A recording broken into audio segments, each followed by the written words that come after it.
Assalamualaikum warahmatullahi wabarakatuh. Nama saya Aldi Rosadi dari kelas reguler sore Teknik Elektro Universitas Jenderal Ahmad Yani. Di sini saya akan menjelaskan ulang mengenai materi 1 dari mata kuliah Elektronika Analog mengenai pengenalan op-amp. Baik, pertama, apa sih itu op-amp? Jadi, op-amp merupakan suatu rangkaian penguatan yang lengkap dalam bentuk sebuah IC, yang mana bentuk op-amp ini merupakan sebuah IC yang umumnya memiliki 8 kaki. Selain itu, op-amp memiliki beberapa sifat. Di antaranya, yang pertama yaitu penguatan tegangannya sangat besar, dan yang kedua, impedansi masuknya sangat tinggi. Ketiga, impedansi keluarnya rendah, dan keempat, karakteristik frekuensinya yang lebar. Selanjutnya, kita bisa lihat di sini merupakan terminal atau kaki op-amp, di mana op-amp dilambangkan dengan lambang segitiga yang memiliki dua input dan satu output, di mana input pertama adalah input negatif dan input kedua adalah input positif. Lalu di sini terdapat dua gambar yang merupakan dua teknik cara memberi daya pada op-amp. Untuk gambar pada sisi kiri merupakan cara memberi daya dengan dua suplai, dan untuk sisi kanan merupakan gambar teknik cara memberi daya dengan satu suplai. Selanjutnya, di sebelah bawah ini terdapat gambar pin kaki-kaki op-amp, di mana kaki 1 dan 5 merupakan offset 0, yang merupakan kaki untuk mengaktifkan op-amp, dan kaki 2 adalah masukan membalik atau inverting input, kaki 3 adalah masukan tak membalik atau non-inverting input, dan kaki 4 adalah tanah atau ground, kaki 6 adalah keluaran atau output, 7 jatuh tegangan positif, dan 8 tak digunakan. Selanjutnya, op-amp memiliki beberapa versi yang berbeda di belakang angka 741, seperti 741A, 741C, 741E, dan 741N, di mana huruf-huruf di belakang angka ini membedakan pada penguatan tegangan, temperature range, noise level, dan karakteristik lainnya. IC op-amp 741C merupakan IC op-amp yang banyak digunakan di halayak umum. Huruf C di belakang angka 741 ini merupakan commercial grade atau singkatan dari commercial grade, yaitu tipe 741 yang paling murah dan paling banyak digunakan. IC op-amp 741C ini mempunyai penguatan loop terbuka sebesar 1 juta, dan impedansi inputnya itu 2 mega ohm, impedansi outputnya 75 ohm, dan mempunyai unity gain frekuensi sebesar 1 mega ohm. Lalu selanjutnya di sini ada gambar catu daya pada op-amp. Selanjutnya kita lanjut ke terminal output dan input pada op-amp.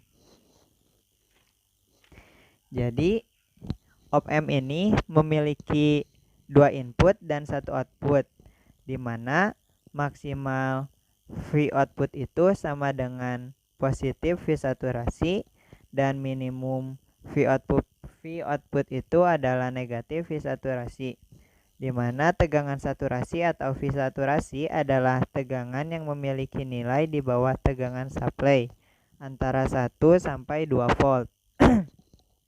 Jadi contohnya jika tegangan supply-nya itu 15 volt, maka V saturasi maksimumnya itu adalah 14 sampai 13 volt, dan V saturasi minimumnya itu adalah minus 14 sampai minus 13 volt.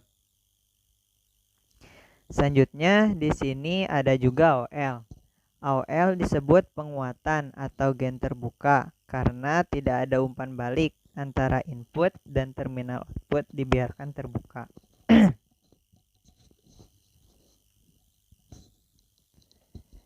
Selanjutnya ada ED atau perbedaan tegangan masukan. Jadi nilai ED ini bisa kita cari, dan ED terdapat dua bagian, ada ED positif dan ada ED negatif. Untuk mencari ED positif, kita bisa hitung dengan cara membagi positif V saturasi dibagi dengan AOL. Dan di sini terdapat contoh V saturasinya itu sebesar 13 volt dan AOL atau penguatan gen terbukanya itu sebesar 200.000. Maka apabila kita ingin mencari ED positif, maka kita bisa lakukan dengan cara membagi 13 volt dibagi 200.000. Hasilnya 65 mikro. Dan untuk mencari ED negatif, kita bisa hitung dengan cara negatif V saturasi dibagi AOL sama dengan minus 3 volt dibagi 200.000 sama dengan minus 65 mikrovolt. Apabila tegangan masukan berbeda antara negatif 65 mikrovolt sampai dengan 65 mikrovolt, maka op-amp berlaku sebagai penguat secara linear dan berlaku V output sama dengan ED dikali AOL. Selanjutnya, di sini terdapat kesimpulan dari contoh soal berikut, yang mana tegangan output berada pada salah satu batas positif V saturasi atau negatif saturasi. Yang kedua, untuk mempertahankan V output tetap berada pada batas-batas ini, maka perlu dipasang umpan balik.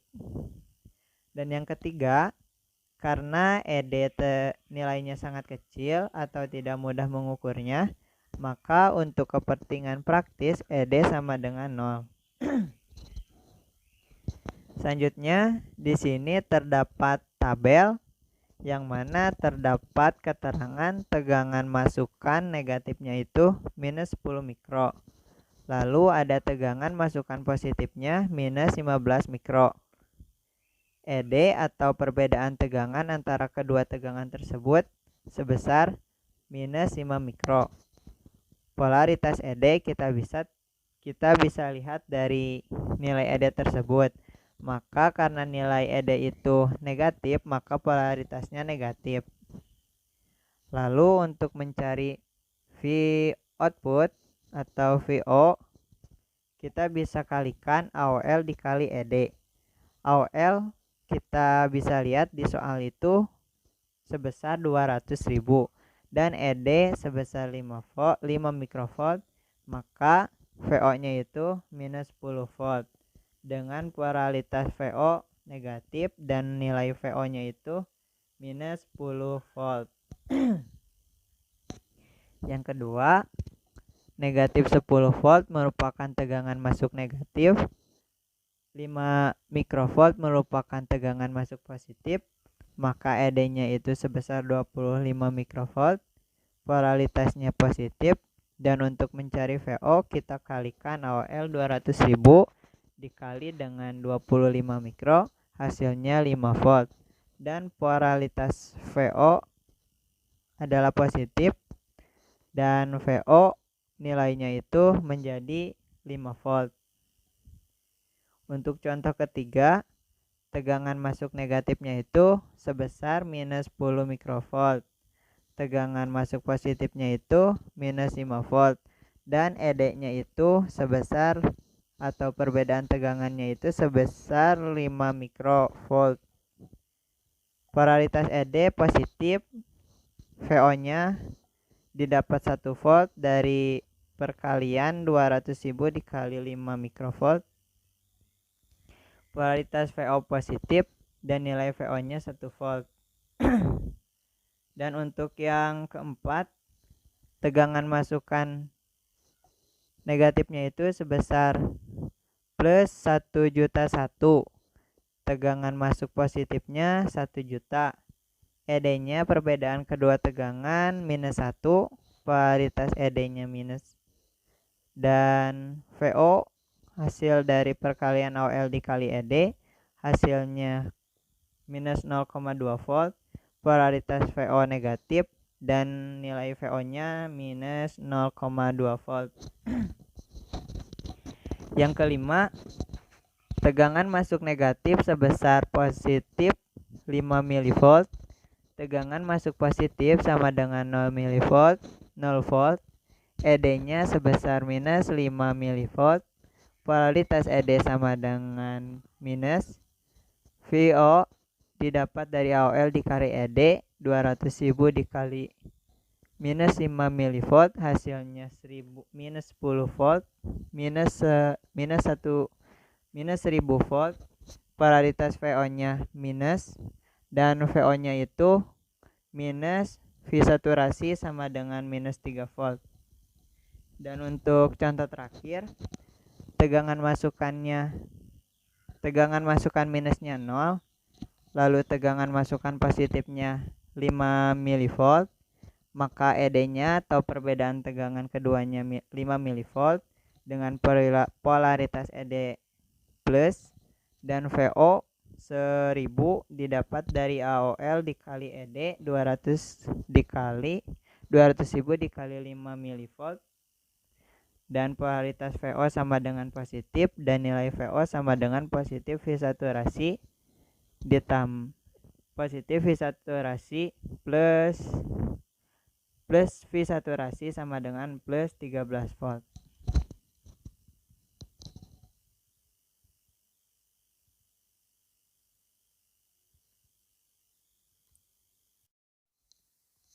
Baik, selanjutnya penjelasan mengenai penguat operasional ideal. Penguat operasional ideal adalah penguat diferensial ideal, di mana penguat operasional ideal ini memiliki beberapa sifat, diantaranya sebagai berikut. Yang pertama, penguatan tegangannya tak terhingga. Yang kedua, impedansi masuknya tak terhingga, jadi arus masuknya sama dengan 0. Yang ketiga, impedansi keluarnya sama dengan 0. Dan yang keempat, karakteristik frekuensinya rata dan membentang dari frekuensi 0 hingga frekuensi tak terhingga. Selanjutnya, penguat operasional praktis atau tidak ideal. Dalam prakteknya, tidak ada penguat operasional yang ideal. Namun demikian, sebuah penguat operasional sering dapat dianggap seolah-olah memiliki sifat ideal. Lalu pada slide selanjutnya di sini ditunjukkan lambang dari op-amp, di mana op-amp ini memiliki 2 input dan 1 output. Input pertama dinamakan non-inverting input dan inputan kedua dinamakan inverting input. Untuk inverting input adalah konfigurasi di mana masukan positif menghasilkan keluaran negatif atau masukan negatif menghasilkan keluaran positif. Di sini terdapat rumus untuk menghitung Vout yang keluar dari op-amp. Untuk menghitungnya bisa dilakukan dengan menggunakan rumus sebagai berikut, yaitu negatif Vin dikali Rf per R1. Rf adalah nilai FF adalah nilai resistansi umpan balik, sedangkan R1 adalah nilai resistansi inputan. Di sini terdapat sebuah ilustrasi di mana tegangan berubah secara linear ke atas seiring bertambahnya waktu. Setelah masuk ke op-amp, tegangan ini masuk ke input negatif dari op-amp karena inverting, sedangkan input positifnya tetap. Kemudian disuplai dengan positif VCC dan keluarannya negatif VCC. Output grafik kemudian berubah, yang tadinya semakin naik ke atas menjadi linear semakin turun ke bawah, mencapai nilai saturasi dari VII. Selanjutnya, pembahasan mengenai non-inverting. Non-inverting untuk konfigurasi di mana input positif menghasilkan keluaran positif atau masukan negatif menghasilkan keluaran negatif. Untuk mencari nilai Vout, kita bisa hitung dengan cara Vin dikali 1 ditambah R1 per R2. Dan di sini pun terdapat ilustrasi sebagai berikut. Terdapat sebuah tegangan yang naik terus seiring bertambahnya waktu. Ketika masuk ke op-amp, tegangan ini masuk ke inputan positif, menghasilkan keluaran arahnya yang sama dan terus naik sehingga saturasi pada maksimum positif VII. Selanjutnya ada zero crossing detector, yaitu rangkaian detektor dinamakan juga sebagai pembanding, yaitu membandingkan suatu tegangan masukan input pada salah satu kaki dengan satu tegangan tertentu atau dengan nol. Jadi untuk membandingkan tegangan input dengan tegangan referensi atau tegangan input dengan tegangan nol. Jika polaritas ED negatif, maka Vout sama dengan negatif V saturasi. Jika polaritas ED-nya positif, maka V0-nya itu menjadi positif V saturasi. Selanjutnya, di sini terdapat macam-macam zero crossing detector. Yang pertama ada zero crossing nol, kedua inverting zero crossing detector, yang ketiga non-inverting zero crossing detector, yang keempat inverting voltage level detector, dan yang terakhir non-inverting voltage level detector. Selanjutnya ada duty cycle. Duty cycle adalah siklus kerja yang merupakan perbandingan waktu on dengan periode sinyal dikalikan dengan 100%. Rumus dari duty cycle adalah sebagai berikut, yaitu T0 maksudnya T on dibagi dengan T on ditambah T off. Dan di sini terdapat suatu soal, suatu sinyal mempunyai periode 10 detik dan waktu on sama dengan 3 detik. Berapa waktu negatif atau waktu rendahnya? Penyelesaiannya, T off sama dengan T dikurang T on. T off sama dengan T sama dengan 10 dan T on sama dengan 3. Maka T off-nya itu sama dengan 7M detik. Dan untuk menghitung duty cycle, kita masukkan T on-nya berapa dibagi dengan T dikali 100%. Dan hasilnya menjadi T on-nya itu 3 dibagi T-nya itu 10 dikali 100%, hasilnya 30%. Selanjutnya ada detektor penyilang nol. Detektor penyilang nol pembalik atau inverting zero crossing detector, yaitu sinyal masukan yang masuk pada input negatif dan membandingkan dengan nol pada op-amp. Jadi masukan Vin dipasang pada input negatif, sedangkan input nol dipasang pada input positif. Sebelah kiri ini merupakan gambar rangkaian detektor penyilang nol, dan sebelah kanan merupakan hasil keluaran sinyalnya. Bisa dilihat dari konsepnya, ketika VI kurang dari 0, maka Vout sama dengan positif V saturasi. Dan ketika VI lebih besar dari 0, maka Vout sama dengan negatif V saturasi.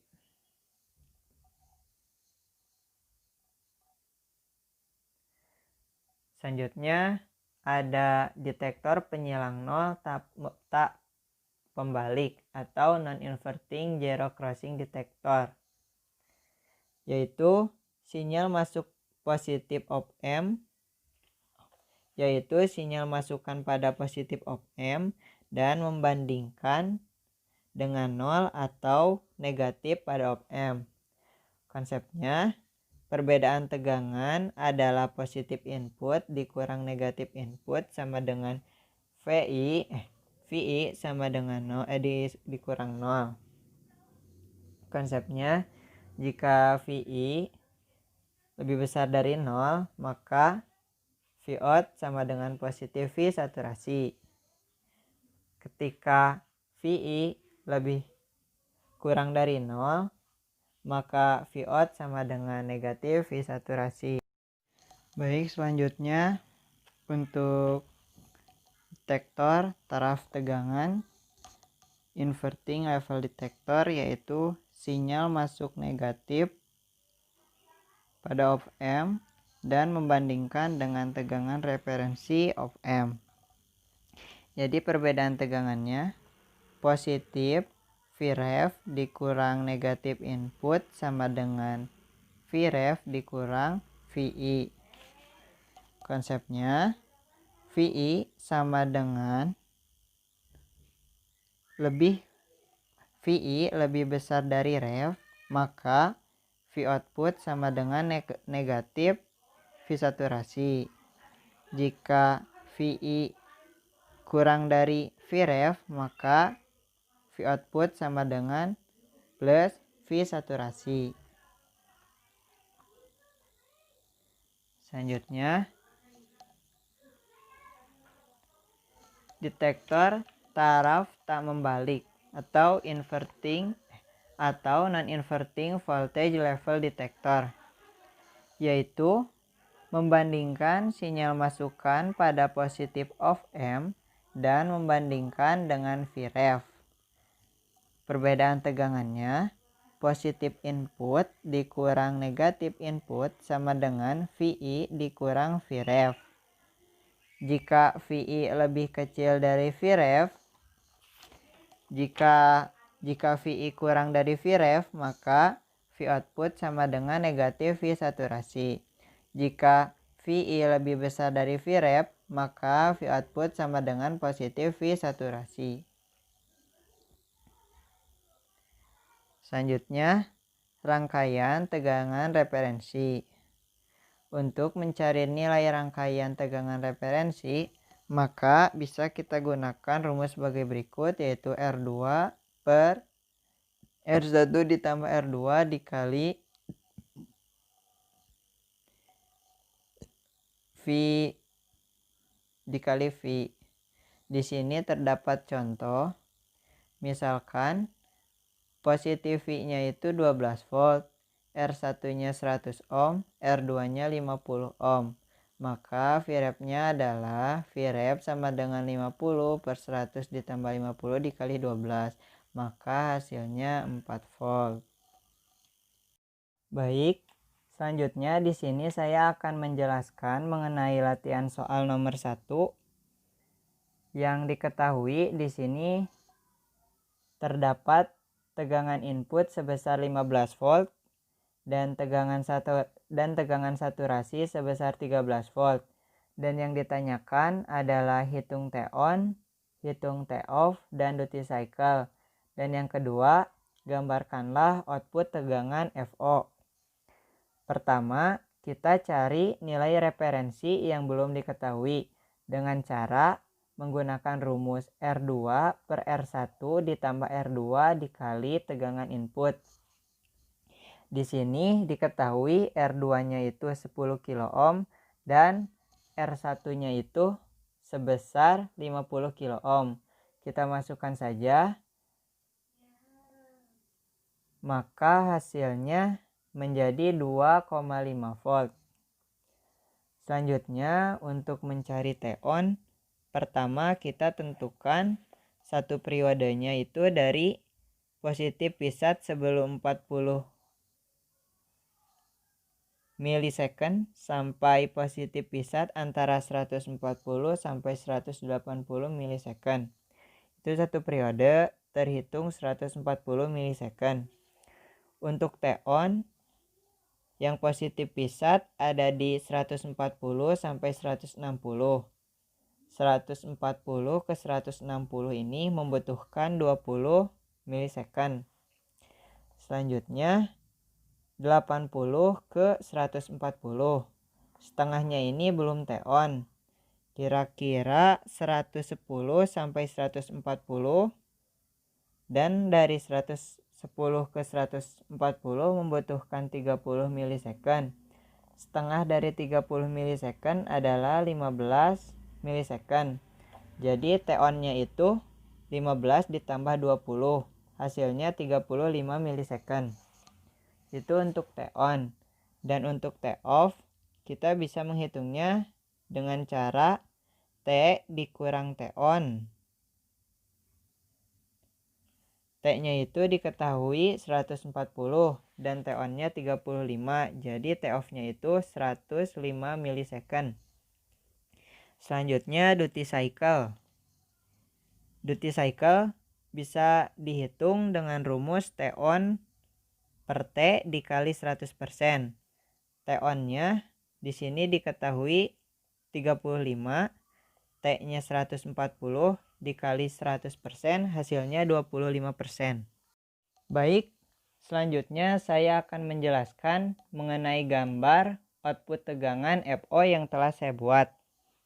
Jadi, ketika tegangan F1 ini lebih besar dari tegangan referensi, maka FO yang dihasilkan adalah Vsat akan tetap sampai di titik V referensi. Ketika V referensi lebih besar dari V1, maka fasa dari VO ini akan membalik turun sampai dengan titik negatif V saturasi. Saat V1 lebih kecil dari Vref, maka bisa dilihat fasa akan tetap di negatif V saturasi. Dan ketika tegangan V1 kembali melebihi titik referensi atau melebihi titik tegangan referensi, maka fasa FO akan kembali naik sampai ke titik V saturasi dan akan tetap positif. Dan apabila kembali